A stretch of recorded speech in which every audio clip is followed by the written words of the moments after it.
Hello everyone, it's Sheila back again. I'm going to show you the red sweater that I was working on recently that I didn't think I would have enough wool to finish it.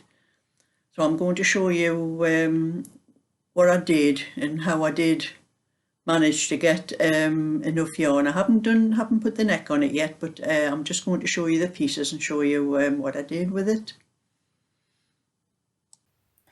This is the sweater that it's a work in progress actually that I've been doing for quite a while now. I don't know how long ago I started this, but when I knit a sweater, I always do the back in the sleeve, and I only had 400-gram balls to do this with, which is what I usually get in Aldi's packs. That's only come in 400-gram balls, the packs.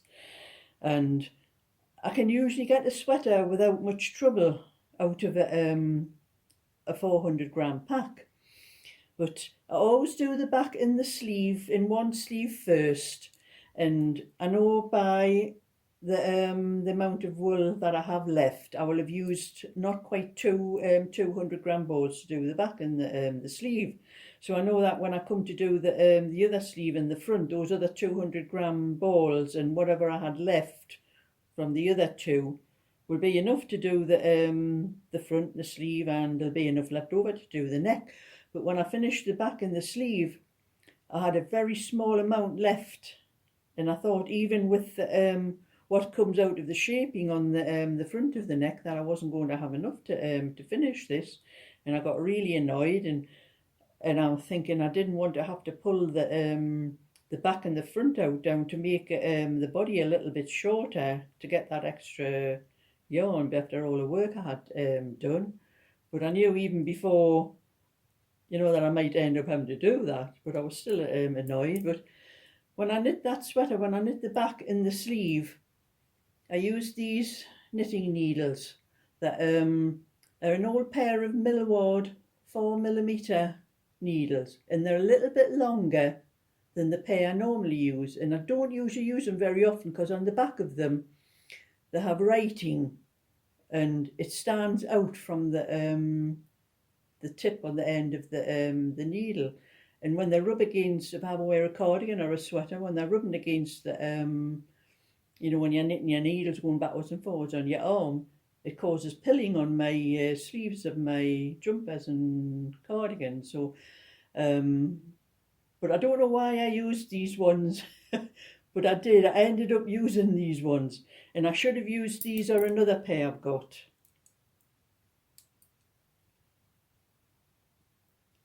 These are 4mm, another pair of 4mm needle that I have, and these are I'm not sure what they're a pearl inox.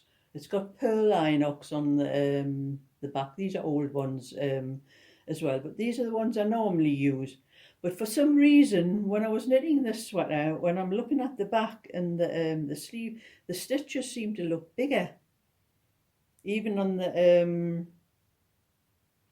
pattern, the stitches seem to look a little bit bigger. And just out of curiosity, I put these Millward needles through a needle gauge where you're poking through the holes on it, and the size, this is the 4mm. When I put it through the 4mm, they were too big. The hole was too big, and then I tried them on the 450 and they nearly went in, but not quite. So I take these needles are more like a 4.25mm, and that's, I think, was what's happened with this, because when I tried these ones, these went through the 4mm. I had to push them through, so I know that they were the right size, but these ones,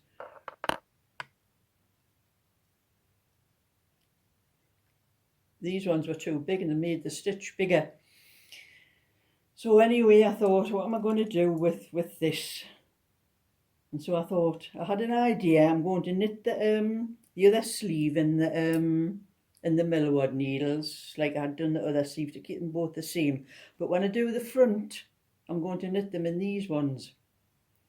and just out of curiosity and hoping that I would have enough wool afterwards to do it. So I did. I used exactly the same number of stitches, the same number of rows, and when I had finished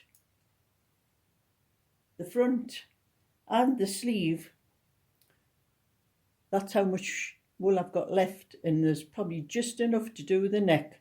So the little bit that was round the had saved me a little bit. That would have been round the front shaping, you know, the yarn that's not in there. That's helped, and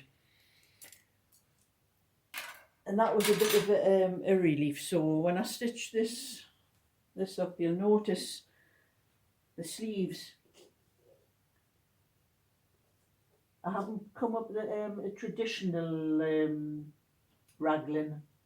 I brought it up and cast off stitches across the top instead of coming up to the point like you do with a raglan. And the same with the sleeves, instead of keep going until I got to certain stitches and stopping.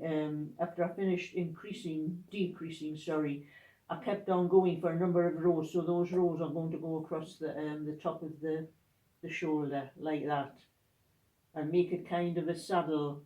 I think it's a saddle shoulder stitch that you do for this.